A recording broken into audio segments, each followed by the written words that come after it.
Coming up, Damian Lillard gets traded to the Milwaukee Bucks. Should the Brooklyn Nets have been involved after the Miami Heat fell out of favor? Could they have been a fringe beneficial team? And what does the fallout from this trade mean, not only for the league, but specifically the Nets and any moves they may want to make going forward? We dive in live coming up next. You are Locked On Nets, your daily Brooklyn Nets podcast. Part of the Locked On Podcast Network, your team every day.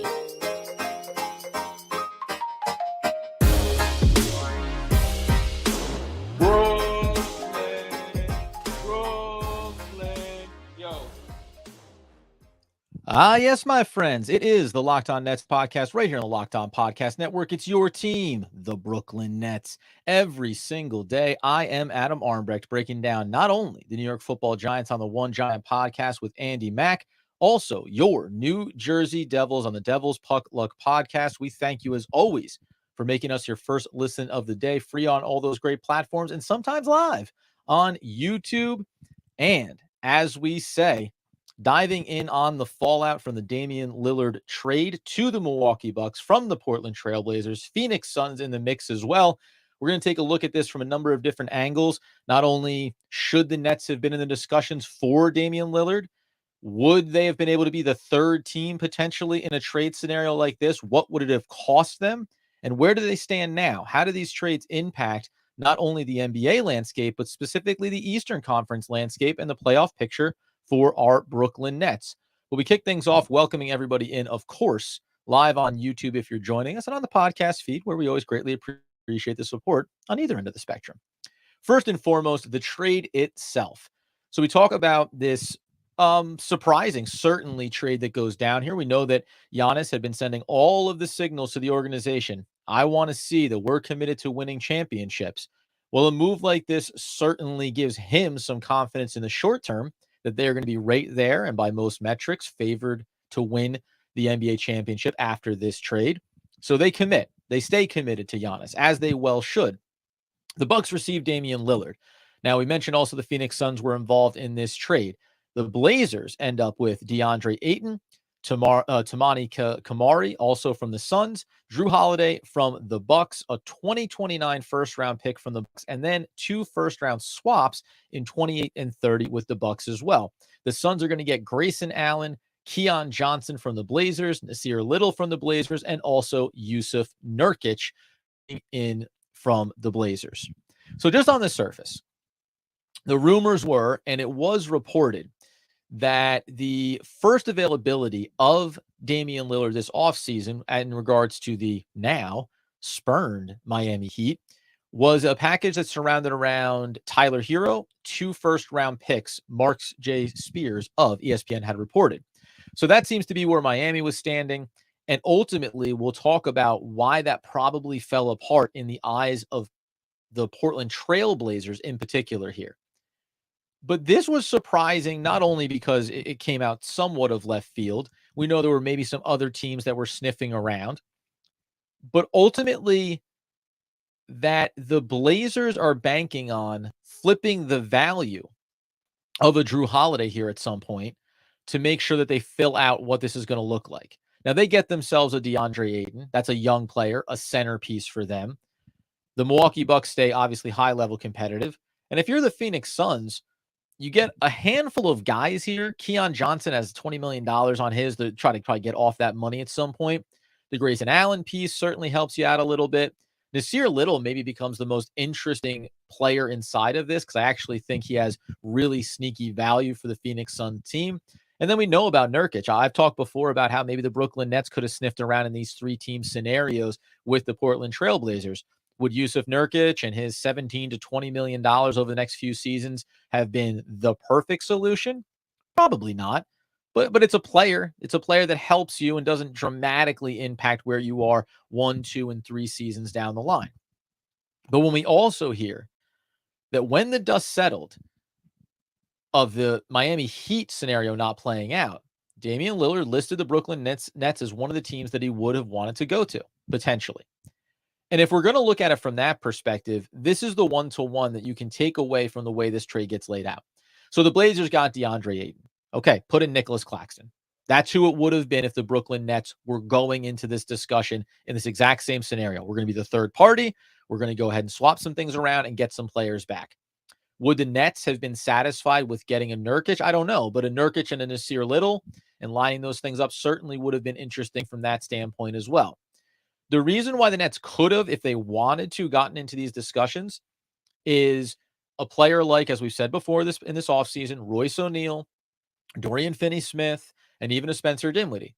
Those are three players with varying degrees of contracts, all the way from 20 at Spencer Dinwiddie expiring this year down to Royce O'Neal at $9-10 million. And right there in the middle with a little bit of team control is Dorian Finney-Smith at just north of $13 million. So you could have dabbled in these waters. Like if we take out the Phoenix Suns and insert the Brooklyn Nets, they very much could have been dance partners in this if they wanted to. You could have given Nicholas Claxton to the Portland Trailblazers, and you could have given, certainly, along with picking up Damian Lillard, though the Bucks would have had to make an additional adjustment to their roster from a cap standpoint, you could have said, we have some veteran experienced guys that are ready to help a team win now. And that's maybe the biggest factor in all of this. But for me, if we're talking about having to give up Nicholas Claxton, I'm again going to stay away from it because nothing that you get out of this outside of catching some draft capital fallout, nothing that the Suns come back with would have been something that I think the Nets should have been heavily involved in. Taking the Keon Johnson in the short term isn't necessarily attractive. I mentioned Nasir Little, mentioned Nurkic. Now, if you want to say that Drew Holiday is out there and the Brooklyn Nets could have looked at him as being a viable option, well, that does become at least interesting to me, right? And we know what happens here going forward with Drew Holiday and the Portland Trailblazers would be really fun to watch because it's the next level of this trade process, and it could end up expanding, as many have reported. Tuned into the Low podcast with Bobby Marks as well, and they discussed the different factors that are going to come in here as we move forward. So it could expand into a 4-team trade. It could expand into extra teams coming in here, depending on where Holiday is going to land. Already hearing could the 76ers could be interested in bringing back Holiday from all those years ago. The Miami Heat could want to bring him into the fold. Maybe the Chicago Bulls that maybe were interested in getting in on the Dame conversation could now say, well, we can upgrade and bring in another veteran player for our shorter term window. Can the Brooklyn Nets be involved in that discussion? Could they have been involved in this particular package right here? That I think is at least a talking point worth having. If the Brooklyn Nets were non-committed to going to the table specifically with Portland and saying, we will give you a first-round pick and a couple of swaps, and we know those aren't going to be the Nets' controlled capital. Those are the ones from Phoenix, and they're infinitely more valuable. We don't want to do that, and we don't want to give up Nicholas Claxton. But if we're the third team here, could we have ended up sniffing around Drew Holiday? Maybe they could still be involved. Let's get into that facet of it, understanding that he's a 33-year-old veteran. We'll talk about the money on the books for him. And then what does this mean going forward? Is Miami still in the process of trying to improve their team? Is Tyler Hero still potentially on the market?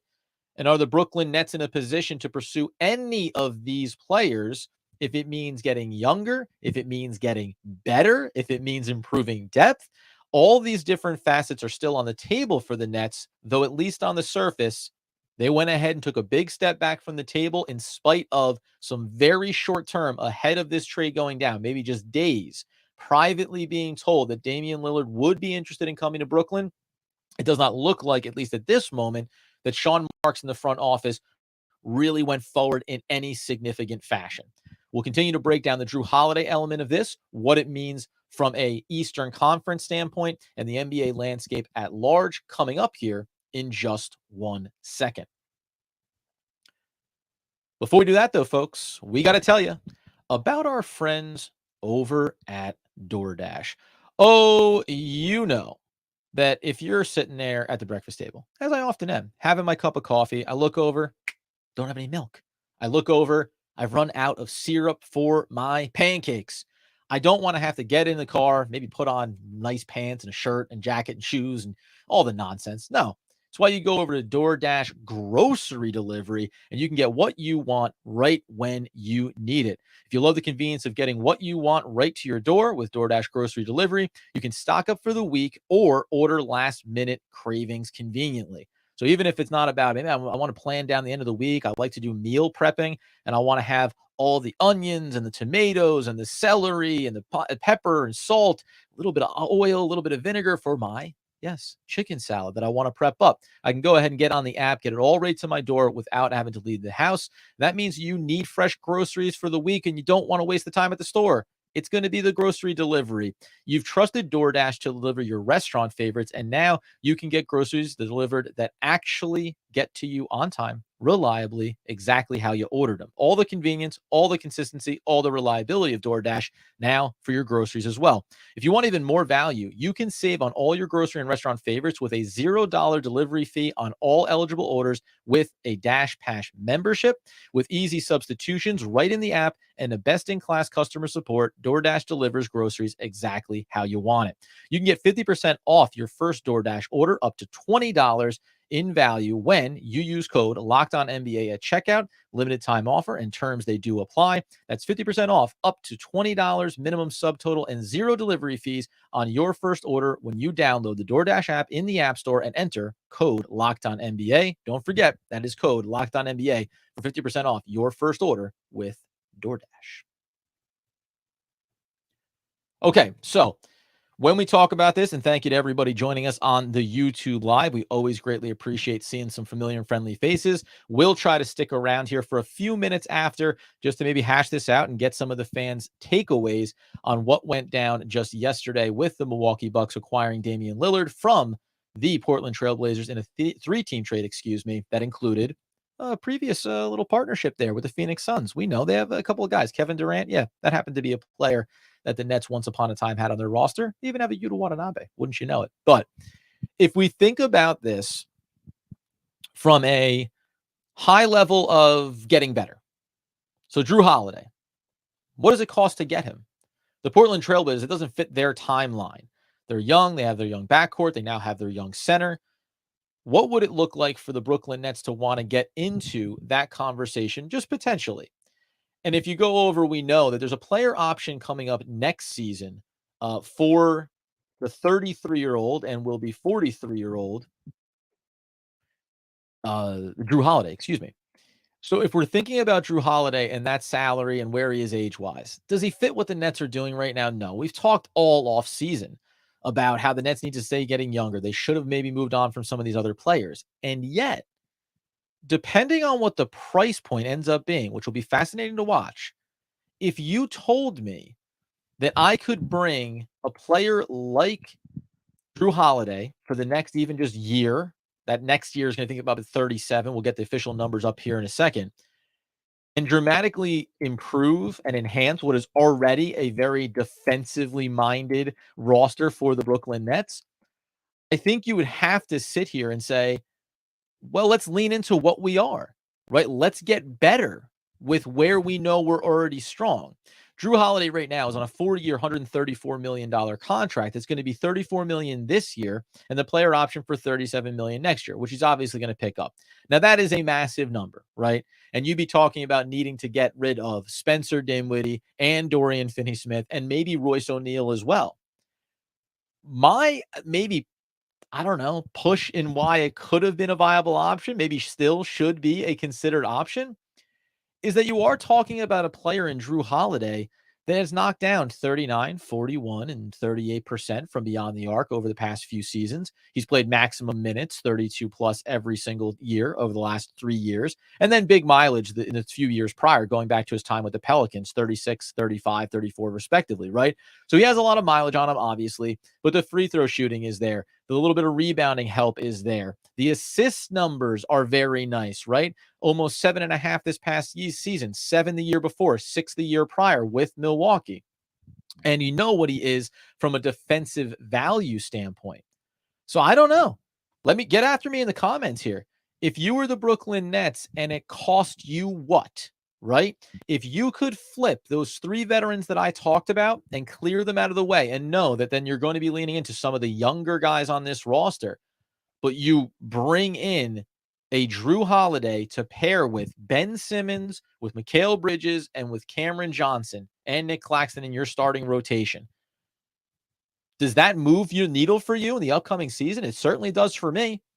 And if I know that those veterans and Dorian Finney-Smith, Royce O'Neal, and Spencer Dinwiddie could net me anything, let's say that, not even shoot the moon here.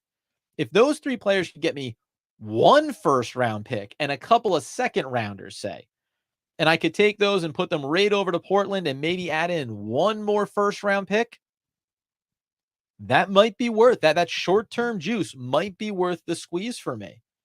So the Nets could have gone down that road, but they chose not to. They can still go down that road, but they've chosen not to. The other part of it then is, what did it mean for the Milwaukee Bucks to get better? Well, relative to the Nets, nothing. We'll talk tomorrow with Sharif Phillips-Keaton from NetsWire, and we have a little bit of an angle on that as well. And he did a little article write-up you can go check out. Nothing, because the Nets weren't a championship-level team coming into the season. We know that. And the fact that the Milwaukee Bucks, one of the best teams, got better doesn't really change anything for the Brooklyn Nets and their outlook. What I think does become a little bit interesting, though, is if we think about now the NBA and the NBA standings and what we're hearing specifically around Eastern Conference teams. Well, we now know that maybe Philadelphia wants to get after Drew Holiday here. So this is shaking some things free that could have a trickle-down effect negatively in terms of teams that could be ahead of the Nets. The positive spin on this is the Miami Heat didn't get Dame Lillard. So what are the Miami Heat now?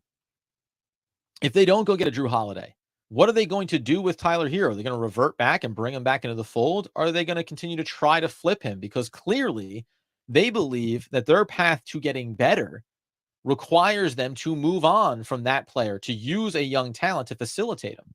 But the interesting thing in all of this, when we go back to the idea of what was offered, the flippability of Drew Holiday, the value of him as an NBA talent, as a veteran, even with the money, that was more attractive to Portland in the big picture here, right?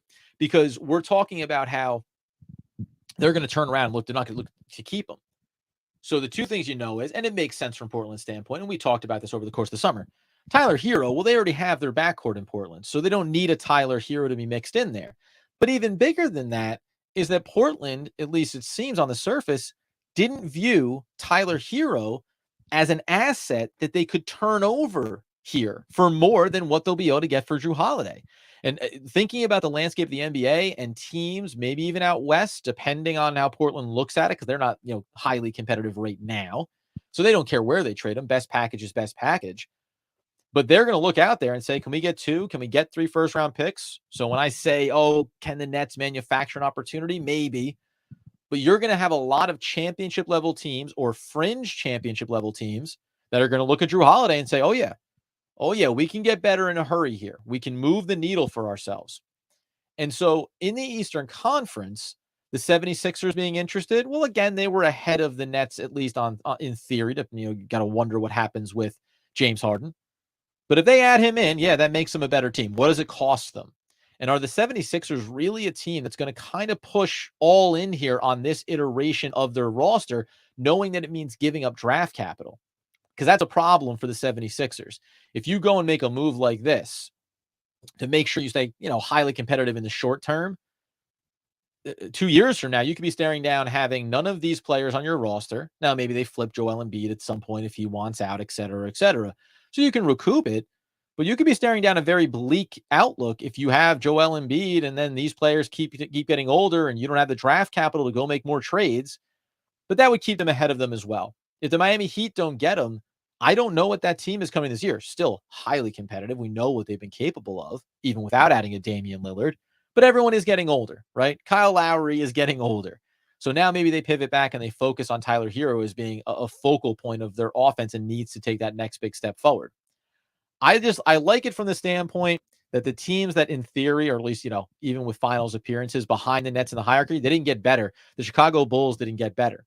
If any of these Eastern Conference teams achieve pivoting to Drew Holiday, then all of a sudden the Nets are going to have to start looking at this a little bit differently, because in addition to a team like the Bucks getting that much better, Maybe Philadelphia strengthens themselves, or again, if it is teams interested or otherwise, reported or otherwise, if it's the Chicago Bulls, if it's the Miami Heat, if it's the Atlanta Hawks, all of a sudden it surges up, and some of those teams are irrelevant to note. But depending on where Holiday ends up, it could start to really shake the hierarchy in front of the Nets. Coming up here in a second, we're going to tap back into the other part of this conversation, which is where do the Nets go from here in this landscape? And what other players potentially could be breaking free here for them? We'll come back and dive into that in just 1 second.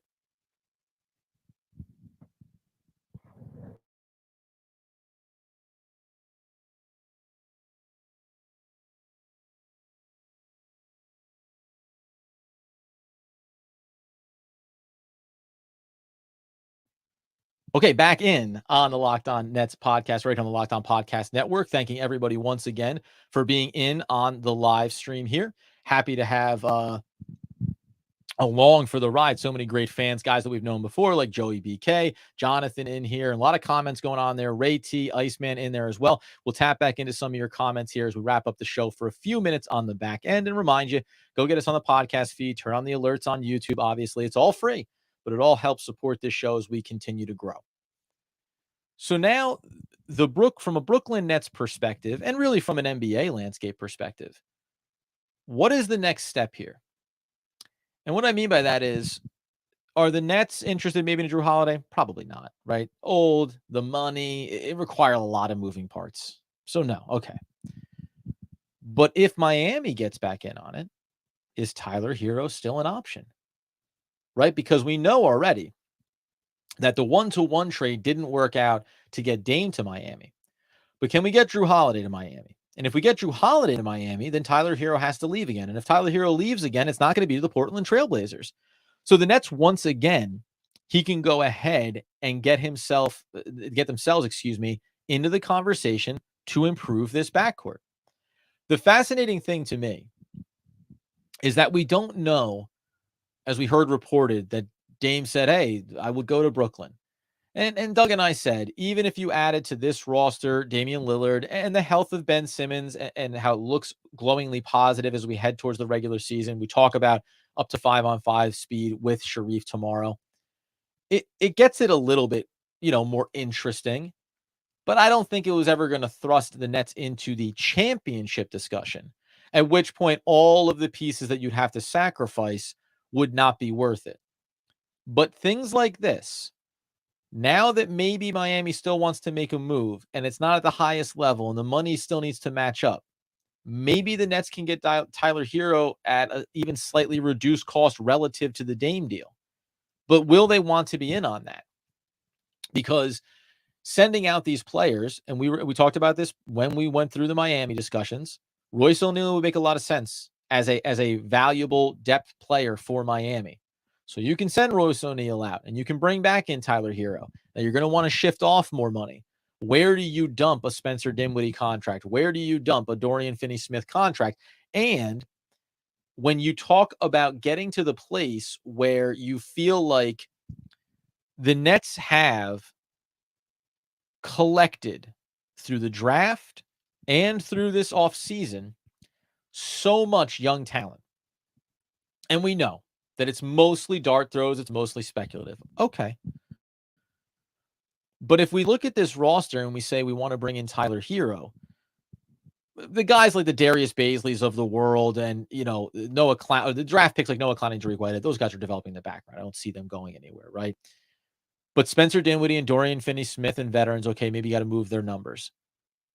Darius Baisley, not going to have a lot of it. He's not attractive to another team right now. Neither is Harry Giles. Neither is Trendon Watford. We liked that the Nets took flyers on them.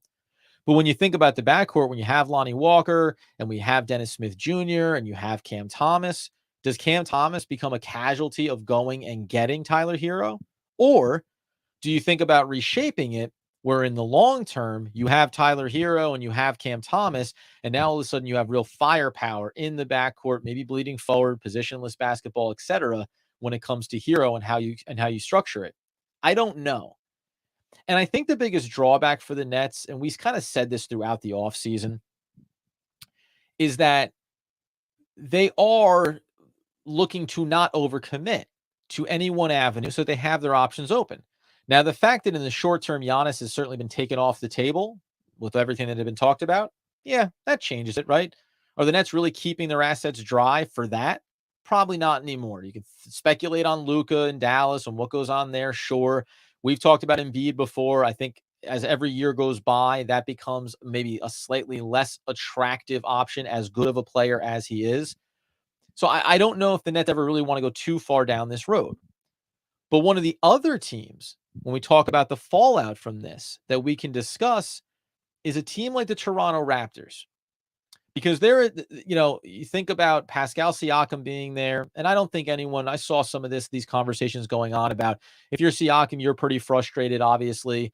You're not getting surrounded with talent. You have some young guys, but they're not really building around you per se. I'm not here to tell you, and we discussed Pascal Siakam as well. I'm not here to tell you that Pascal Siakam is a guy that you should be building around. But you bring in Schroeder to replace Fred VanVleet. You have Anunoby. You have Barnes. And then you have Siakam sitting there. And you also have Gary Trent Jr. in the background. There's a young player, and he's on a walk year potentially. So you have these kind of guys, and they were sniffing around the Dame Lillard discussion as well. So while it may not happen in the short term, in the big picture, over the course of the early portion of this season, Toronto could be a team. They could be a team that when you go and you look at where his contract stands, Siakam that is, and they're going to look to move off of him. I don't know, unlike maybe a Drew Holiday, how the league perceives the value. And it's team specific, as we know, right? Different teams are going to have those needs. And you can think back to at the highest level, what was Siakam capable of being? I think you want to plug him underneath somebody. Again, $37.8 million, final year of his contract as well. So Toronto wanting to get value out of that would certainly be a nice option. Are the Nets capable of absorbing the $37.8 million? Probably not. Or they probably wouldn't want to without making significant moves. And that could be another 3 or 4 team deal where you combine Spencer Dinwiddie, Dorian Finney-Smith, Royce O'Neal. That gets you up over $40 million, clearing the cap. But the Nets would need to be at a point early in the season, approaching the deadline, where they say, oh, well, adding Pascal Siakam, that's going to put us over the top. But if you're putting yourself over the top, it means that you've been playing to a certain level. And it's hard to think that they've done that without some of these guys, Dorian Finney-Smith, Spencer Dinwiddie, or Royce O'Neal being a part of it. So that's where it gets a little bit tricky. And if you go back a couple episodes when I talked about, hey, we're looking at Cam Thomas and should be inserted into the starting lineup. And you can slice that 1,000 different ways, but this is one of the reasons why I think they should. So that when an opportunity potentially arises to make a move for a veteran or otherwise, you're looking at the roster and saying, well, our core guys, Mikal Bridges, Cameron Johnson, okay. And Ben Simmons is still only in his mid-20s, and he's healthy and he's playing well. And Nicholas Claxton is young, and we know we got a big contract on for him. If I can confirm that Cam Thomas can be a part of that key integral core, well, now it makes these other guys more expendable. If I keep Cam Thomas behind Spencer Dinwiddie, if Cam Thomas is only playing 15 to 20 minutes, well, then I don't get the confirmation that adding in a Siakam is going to help elevate Cam Thomas and everybody else there, right? Instead, I continue to leave a question mark, and then you're talking about, in a different way, after Kevin Durant and Kyrie Irving get traded, bunch of new bodies, everybody trying to gel, right? You'd be talking about shedding 3 players that are maybe either a starter and a key contributor coming off the bench, now flipping that and trying to acclimate someone like a Pascal Siakam. And that's all in the vein of being competitive. That's adding Siakam as the needle mover for your playoff production. Again, the outside benefit here for the Nets is Toronto Raptors. They start talking about moving a guy like Siakam and someone else shakes free. I've said it before, and I'll continue to say it, that I really like the Gary Trent Jr. angle of a 3-team deal. He also is in the final year of his contract. And while certainly the Toronto Raptors in their own right could think, yeah, we want to bring him back long-term, they haven't done an extension yet to this point. And if you think about OG being there and you think about Barnes going to be coming up, and then what does this trade look like? Who do they grab and pull in as a third team here that maybe changes how they feel about the players they have currently on their roster? So for the sake of argument and a bit of a closeout moment here, I could look at there's a couple of different ways that you could slice this. And I actually threw out some interesting, like deep dive trade scenarios with Doug last week. Say that the Chicago Bulls look at this and they go, we could really add a piece here in Pascal Siakam. And it's 37 million. And we got to really parse out some of our money. I mentioned about how Lonzo Ball and the injuries and maybe applying for an exemption. But moving him anywhere, right? Anywhere at all, and just saying, even if the Nets are otherwise, how can that help stabilize one of these organizations? If you look down the list and you think about a Vucevic, well, if they're bringing in Siakam, they're trying to stay competitive. So they'd need to kind of shed some of the other money. Maybe it is a Patrick Williams, right? A Kobe White who just re-upped. So you won't be able to make that move until a certain date going into the season. And Alex Caruso, who's highly valuable to them, but also represents some of the bigger money that they have on their books. There's probably ways that Chicago could try to manipulate their way into success. And then the other, maybe more obvious one is the Miami Heat. If the Miami Heat say, well, 37 million when we can go ahead and move off the Kyle Lowry money, yeah, little reunion tour for the Toronto Raptors as they move towards the rebuild and they want to shed some money. Okay. If you make that kind of one-to-one move and then the Nets also say, we can get in on that and we can throw a Royce O'Neal down to Miami to help that process along. A lot of moving parts that would need to get there, but not too far off. You're not too far off when you start talking about those types of contexts. And that's where I still think the Nets are going to live. We thought that that's where they would live coming into this offseason and coming into these types of trades. Now maybe we get confirmation. So while the Brooklyn Nets do not end up acquiring Damian Lillard or acquiring a Tyler Hero in a Damian Lillard to Miami trade, at a high level, nothing changes for the Nets, even from a competition standpoint in the East. And going forward, they're still able to have this conversation about being involved in these trades. And as you can tell, I'm going to start thinking about ways that the Nets can maybe get younger, add a player to their backcourt that I think has upside future, that even beyond like a Dennis Smith Jr. or a Lonnie Walker has maybe a kind of value that you want to keep around on an extension on a future contract. So we'll dive into those things. End of the day, though, this was a surprise to say the least.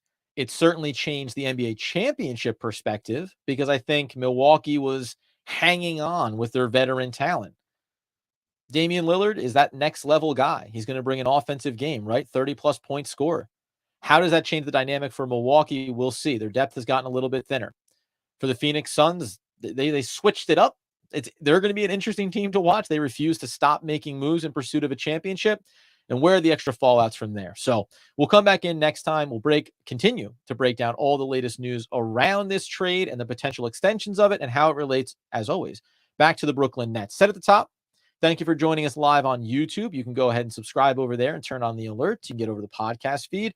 It's all 100% free, as Doug would tell you, but it means the world to us. We appreciate the support. We're doing it 5 days a week. We're ramping it up as we get into the regular season. Real basketball is just around the corner.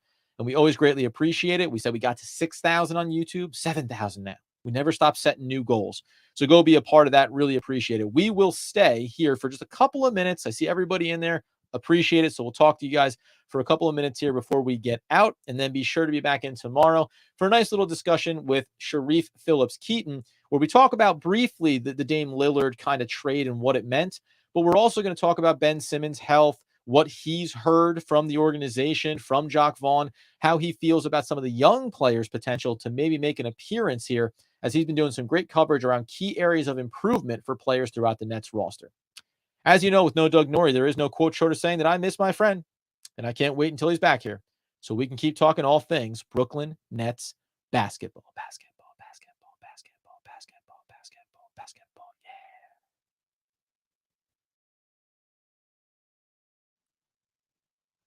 All right, for a few minutes here, guys, let's get into the conversation. I saw the comments. I'm not going to be able to probably backtrack a crazy amount here.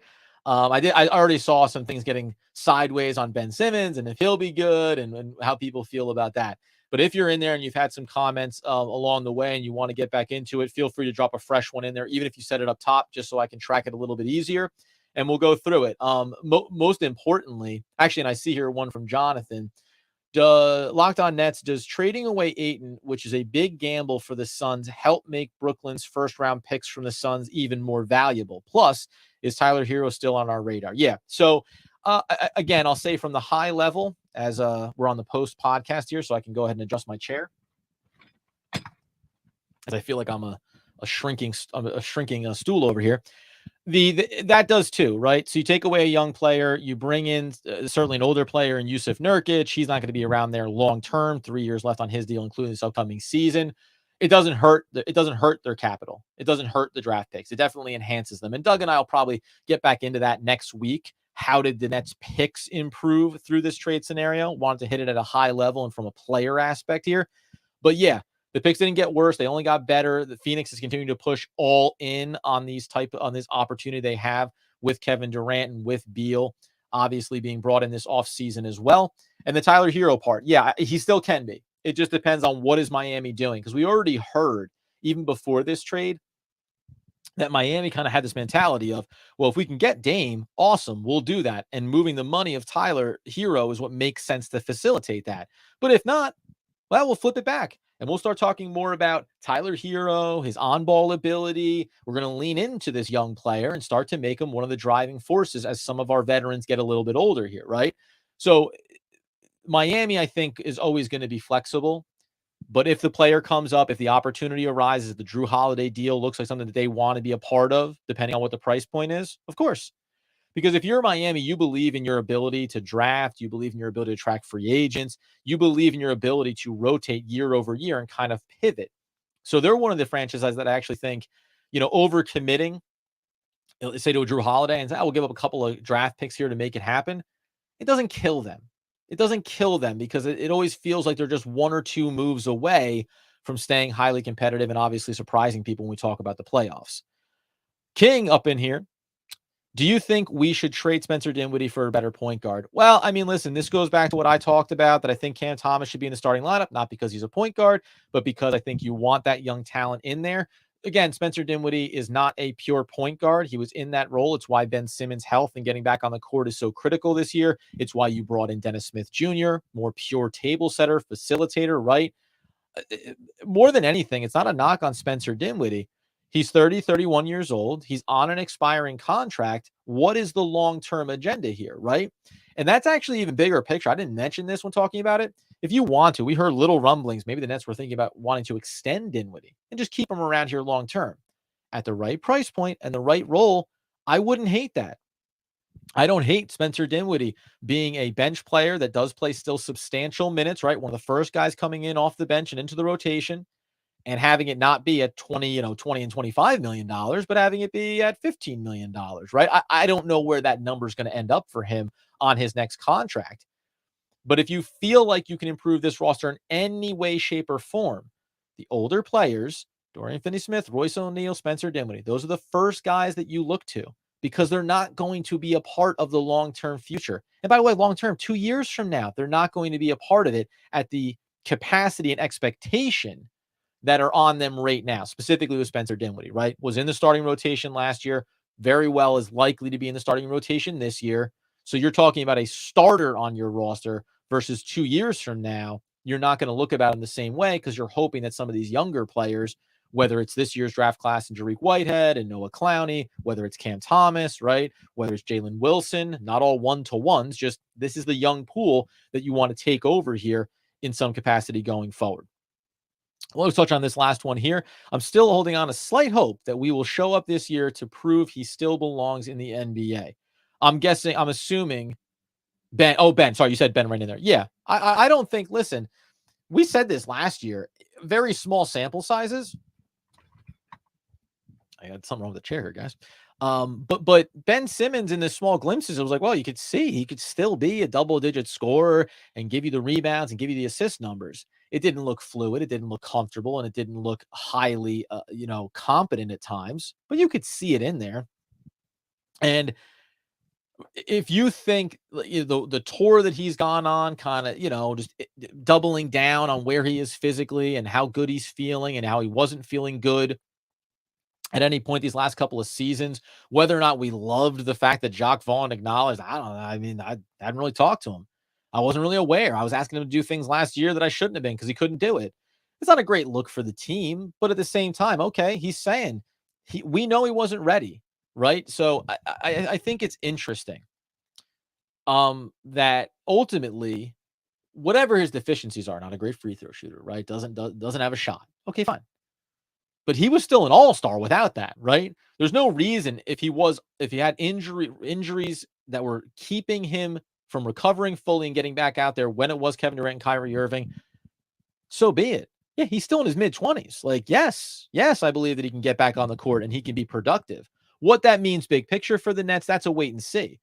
But if he's healthy, of course, it's not unreasonable to say that this guy can be a 12.8 rebounds, 7 assist guy. Yeah, like that's it. And most importantly, playing fluid, effective basketball and helping to orchestrate this offense.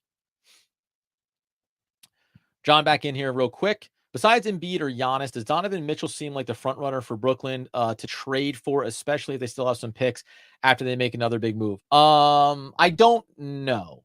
Logically, from a needs standpoint, yes. And I will say, going back to when he was traded to Cleveland and his time in Utah, I spent time talking about how he came into the league as being a high-level two-lay player with real defensive prowess, but that's faded, and that's the nature of the NBA when you're as offensively talented as he is. He's proven me wrong in terms of what I thought he would be going to Cleveland. But Doug and I have also talked about, do you want your best player to be a backcourt guy? I don't know. That I always have pause around that. If you could effectively do it, and this is, we can get into this like a layer deeper down the road. But if you're looking at Donovan Mitchell, who has 3 years left, which is actually, you have to feel pretty nice about that, considering that his number is only 32, 35, and then 37. Those numbers aren't insane. So there's some real short-term value. And obviously the other benefit is that he's 27 years old. So he fits right into the Mikal Bridges and Cameron Johnson timeline. So he probably is, yes, the next most logical one. Like, I would put him ahead of Embiid in terms of the Nets hierarchy, even though we know what the Nets need at the center position. But I just think age-wise and the skill set and fundamentally the way the Nets seem to be constructed as a roster, he'd probably be the first one that you'd look to. But again, what's the cost? Right? How many picks is it taking if it blows up in Cleveland, if he wants out of there? That becomes, I think, as big a part of it as anything.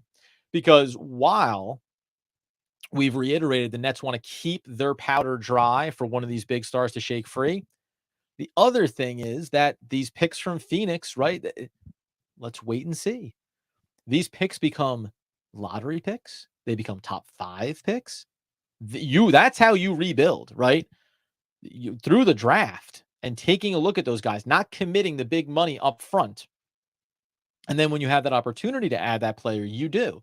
And you do it 100 times out of 100, like we talked about with not just Kevin Durant, not just Kyrie Irving, but even James Harden. You always want to take that splash because that arguably was the worst outcome of that scenario. If you played it out 1,000 times, it might not have gone any worse than the way that era went for the Nets. So, yeah, I think you look at it and you take that opportunity. Last one we'll do here because then I got to run. Locked On Nets, that's us. Did you see the Nets making it to the playoffs this year by looking at their roster? Yes. Yeah. We talk about this tomorrow with Sharif. Doug and I have talked about this before. 37.5 is their over under on FanDuel. We said it should be closer to like a 39.5 line. We think I've said that they can go 42 and 40. And that maybe that feels like that's the ceiling. Maybe that feels a little bit high, however you want to slice it. For me, I view them as the floor is being a play-in team. I'm probably feeling pretty good about getting out of it, depending on how the matchups shake out. It's a lot to speculate on before we get fully into the season and see how these guys perform together. I believe wholeheartedly that Ben Simmons being healthy is a big factor here because this team really can be a high level defensive unit. That's what they've kind of gone and built themselves as here with a lot of length and a lot of versatility. And I think, right now as it stands, I'd say they're a 6 seed is their ceiling. How Miami comes out the gates, how I think the Pacers are fascinating to watch here. Obviously the Atlanta Hawks, but the Bucks, the Celtics, the 76ers with a little bit of turmoil. The Cavs are highly talented, and the Knicks, right? The Knicks have set a good floor for themselves. Talk with Gavin Shaw the other day. I think 6 is probably the ceiling. but I don't think the floor is much lower than 8. And then you're in that play-in and you have a 2-for-1 opportunity. And the real question is, do I think, if you wanted my honest opinion, it's I think they make the playoffs, but it's do I think that they're competitive in a playoff series? Do I think that they can get a win or two off of one of those top 3 or 4 teams in the Eastern Conference? They're not going to get it off of the Milwaukee Bucks. I would say that would be a bit of a tall task, and Boston as well, right? That's where I stand coming into it. We'll go ahead and be back in again. Sharif Phillips Keaton tomorrow, and then Doug Norrie. Oh, a return from a 3-hour tour. He was off on a boat. He'll be back on Monday, so we'll start breaking things down again and ramping up. Media days coming up for the Nets. Training camp is continue to go here, and we're zeroing in on the start of the season. So there'll be things about, right? Where do the Nets draft capital stand after this trade? Any other things we think the Nets could do? And there's going to be more that's going to unfold here off of this Milwaukee Bucks trade. So we'll be back in on Monday. I, again, cannot appreciate enough when everybody, I'll use the wrong hand gesture, it's over here. When you guys come in, especially on these lives, and you interact, and we're going to be right back doing our post-game lives all season long. We love it. We love the interaction, the support, the dedication. So we always say it. We always mean it. And I'll say it again. Love everybody that comes in and supports us here on the Locked On Podcast Network and on, most importantly, the Locked On Nets podcast. Guys, we'll be back again next time talking all things Brooklyn Nets basketball.